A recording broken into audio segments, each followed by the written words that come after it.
I don't want to drink your blood every time I stub my toe. I've seen people get all kind of messed up off of too much vampire blood.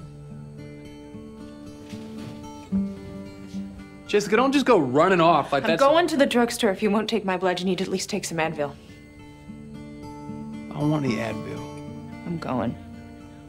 Jessica's growing up. She was a nice Christian girl who was, suppressed by her parents. Hoyt was her opportunity for a true love relationship. Watching them get together was beautiful and fantastic, but Jessica's a 17-year-old girl, and she's already in a committed relationship. She's fighting primal urges. She doesn't want to go. She doesn't want to betray her relationship with Hoyt. She just has to. When I bring her into the club, my desire was to have her hunt. I shot her in backlight and turned the camera at 100 frames per second so that I could slow down her reality. She transforms to a more provocative and aggressive vampire. We got to come up with an entirely new backstory for Bill. And what we decided was Bill was a true believer going way back to the 80s and living in the London punk underground scene. You have one with me, Callum? Don't see why not. Bill doesn't kill people just because he wants to feed on them. Now, none of this happened tonight, do you understand? Yes. Nan finds him there and tells him about a future in which True Blood would exist, in which maybe vampires could learn to live among the humans, which of course is what the whole series was about. But when you get to reimagine it from before, we said that Louis Pasteur was working on a synthetic blood, and then of course it pays off, in the series down the road. Mainstream it? It's a dream.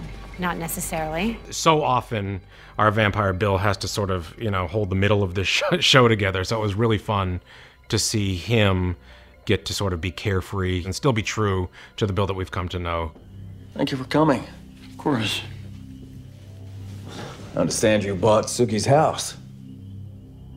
Any chance I can convince you to sell it back to her? No. It's the first time we've really gotten a chance to see what Bill being Eric's boss would look like. Just watching Eric have to take orders from Bill is torture for him. They're necromancers, Eric. He brought a bird back from the dead. Now, will you deal with this yourself, or is it still beneath you?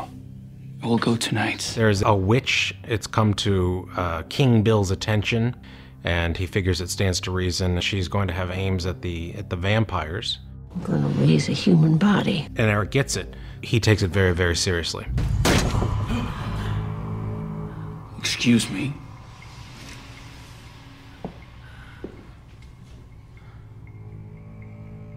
Y'all looking for a dead body? Eric had to come in with real purpose, and then find out that it was in over his head. Asque sine omni danno mentam anime quan corporus.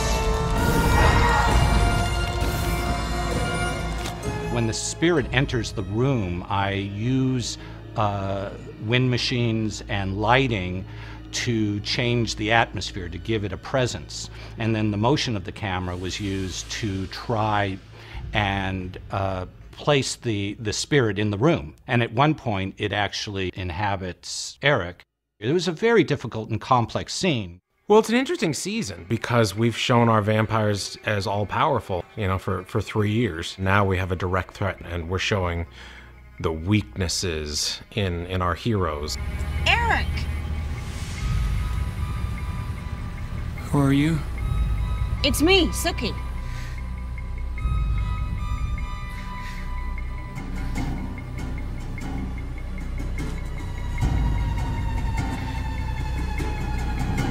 Why do you smell so good?